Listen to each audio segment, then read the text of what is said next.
everyone, and welcome to Journey with the Kellers. My name is Amanda Keller, and today we are back in the Keller kitchen. So today we are going to be making something from the 100 Cookies cookbook, and today's recipe is brown sugar cookies. So the only thing that you really would need to do ahead of time for this is you are going to need 1 cup or 2 sticks of butter, softened or set out to room temperature, so they need to come to room temperature. Okay. The only other thing that you might want to do ahead of time is you are going to need 1 large egg, but then you're also going to need 1 yolk from a large egg. So you'll need to take the egg, separate out the yolk and the white, and then put the yolk in. I just cracked the 1 egg in here and then put the yolk from the other egg in here so it's ready to go. Okay. All right. So what you also need to do is adjust your oven rack to the middle of the oven, and you're going to preheat it to 350 degrees.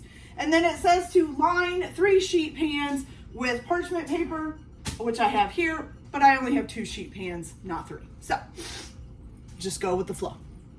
Okay, so after you get all that done, what you're going to do is in a medium bowl, you are going to take your flour, it's just all-purpose flour, and you're going to mix 2.5 cups plus 1 tablespoon. So we've got 1 cup,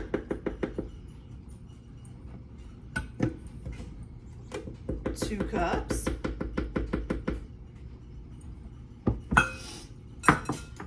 a 1/2 cup,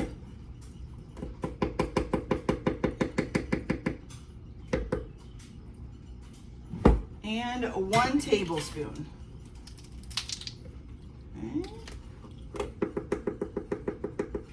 Of all-purpose flour. There we go. Get that out of the way. Okay, to this you're also going to add your baking soda, which you need 1/4 teaspoon.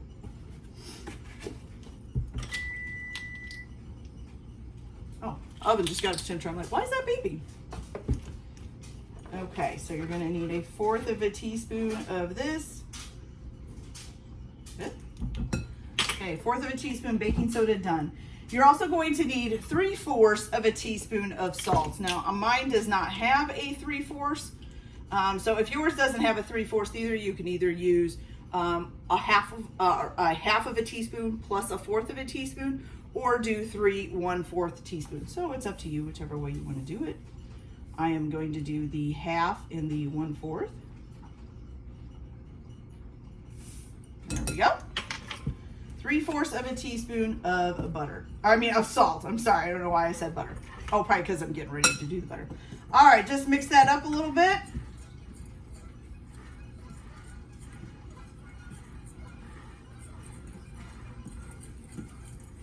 All right, and you're just gonna set that to the side for a minute, okay? So now it says for the next part you need a stand mixer with a paddle attachment. You could probably do this by hand if you can, if you want. And I'm not sure, you could probably use an electric hand mixer as well. So that's just up to you if you don't have a stand mixer. I know a lot of people do not. Okay, so you're going to take your 1 cup of butter, or 2 sticks, whatever you want to call it, and you're going to put that, it should be at room temperature, by the way. You're going to put that in your mixer here. And here's 1 stick.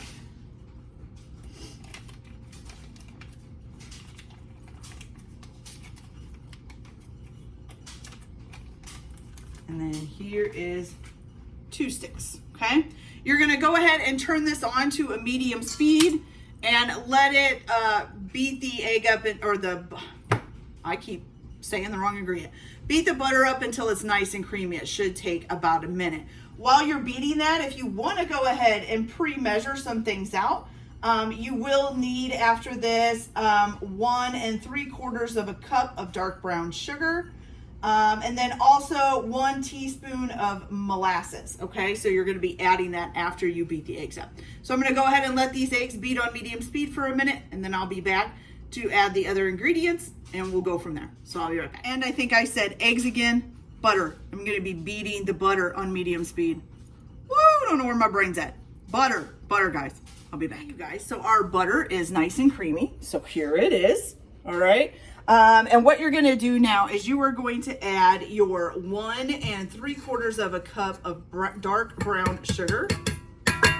Okay, so that's the 3/4. This is I think I'm going to need to raise this a little bit. There we go. This is the 3/4. And then also your 1 teaspoon of molasses. Now, whenever you are going to be doing molasses, it's always a good idea to have a handy dandy scraper about, because most likely you're going to have to scrape the stuff out. So since this is just 1 teaspoon, we just need a small scraper. You also will probably need a scraper to scrape down the sides of your bowl on your mixer, so you can just use the same one, okay? All right, so make sure you get all the molasses out of there. And I am gonna go ahead and scrape down the side of my bowl here real quick because all the butter is kind of up there. So we're gonna scrape that back down in there. And then you're going to turn this back on to a medium speed, and you're going to beat this up again until it is light and fluffy. It says it should take about 2 to 3 minutes, okay? So after this, when I come back, we will be adding the 1 egg plus the 1 egg yolk of a large egg, actually. And then we'll be adding some vanilla, I think, as well. Yes, and some vanilla. So I will be back as soon as this is light and fluffy. Be back in just a minute, guys. So this is all nice and light and fluffy, as you can see. I'm gonna go ahead and scrape down the edge of the bowl. And I did stop it one time as it was going through to scrape down the edge of the bowl too. So just make sure you're doing that, okay? Go ahead and scrape it down.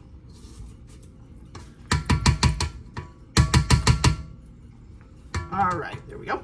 Now you're gonna go ahead and add your 1 egg plus 1 egg yolk into there, okay? Make sure we get all the egg out. Go. And then you're also going to add in some vanilla, which you need 2 teaspoons of pure vanilla extract. So here is 1 teaspoon. And here is 2 teaspoons, okay? So now you're going to go ahead and beat this on medium speed just until it's combined. Should it take too long, I wouldn't think.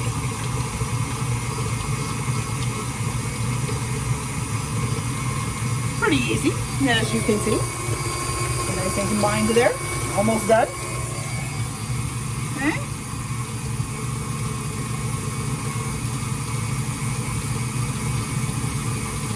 Looks good. All right, now once again, I'm going to scrape down my sides just to make sure. If you can, you also want to scrape down the paddle attachment because sometimes things will just get stuck in there. Okay, good. And you got to scrape down the scraper. Okay, there we go.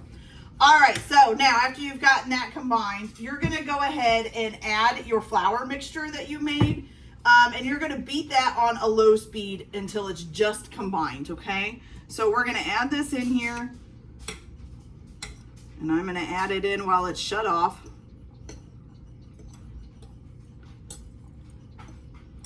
Always remember that flour will create quite the dust storm if you turn it on too high, or it'll just go everywhere.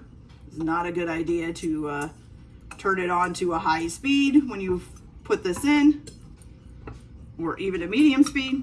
Definitely needs to be on a low speed, okay? Make sure I kind of get it around there. I don't want it all piled on one side. Okay, I'm gonna go ahead and turn this on low, and I'll be back as soon as it's all mixed up, okay? So I'll be back in just a minute. Okay, you guys, so our dough is nice and done. I did make sure that I stopped it one time while I was mixing it up to make sure I scraped down the sides of the bowl. So you get this nice cookie dough that kind of sticks to everything, and just went up my floor. There we go. All right, you're also gonna need a 1/2 cup of just granulated sugar in a bowl because you're gonna be rolling this in your bowl, okay? If you haven't already, go ahead and preheat your oven to 350 degrees while you're setting up your pan, okay? Got my pan here with my parchment paper. So what you're gonna do is you are going to form these cookies into about 1.5 ounce balls. I'm not sure what a 1.5 ounce ball is. I'm just gonna kind of guess. I'm gonna go with that, okay? You're gonna roll this in the granulated sugar. So it looks just like that. And then you're going to place this on your cookie sheet. You're going to put about 8 cookies on each sheet, okay? So once you've got all 8 cookies on the sheet, you're only going to cook 1 pan at a time in the middle of the oven. So make sure your rack is in the middle. You're going to cook them until they're a light golden brown. It should take about 10 to 11 minutes, okay? Once you pull them out of the oven, you're going to set the pan on a cooling rack for 5 minutes. Then take the cookies off and cool them, or set the pan, oh, I'm sorry. Let's see. Yeah, transfer the pan to a wire rack and let them cool for 5 to 10 minutes on the pan, and then remove them and let them cool completely on the wire rack, okay? While this one is cooling, you can put your next one in. So I'm gonna make this one, put it in the oven, make my second pan, pull this one out and set it to cool and put it on the rack for 5 to 10 minutes, then take the cookies off and put the cookies on the rack. And then I will reload this one after that so that I can do the third pan if I need it, okay? All right, you guys, so don't forget 350 degrees for about 10 to 11 minutes. You want them to be a light golden brown, okay? So I'm gonna go ahead and get these cooked up and cooled off, and I will be back as soon as we are ready to try them. So I'll be back in a little bit. Okay, you guys, so I still have one more pan in the oven, but look at these, don't they look good? Ooh, those look delicious. Okay, so this side is still a little bit warm. These ones are pretty cooled off though, so we can go ahead and give these a try and see how they taste. So first of all, let's take a look at the bottom. We got a nice light golden brown, as well as the cookie itself. And we're gonna open it, but I wanna open it over the sink so we don't get crumblies everywhere. And look at that. Doesn't that look delicious? Ooh. Now, I will say these did take a little bit longer than the 10 to 11 minutes, but I think I also made my cookies a little bit bigger than what they were supposed to be, but that's okay. So just put them back in for 2 to 3 minutes at a time until they look like you think they're done, okay? All right, so let's give these a try.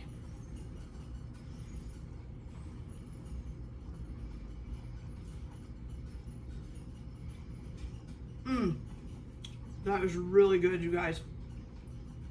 Got a nice little crunchy bottom with a soft top. That's really good. I don't need to put this one down at all. I can just stand here and eat it. Fantastic. Okay, you guys, so that's it for this video. I hope you liked it. Like and subscribe if you like, or don't if you don't. Everyone have a good day. Enjoy your cooking. Keep your kitchen messy, and we'll see you later. Bye.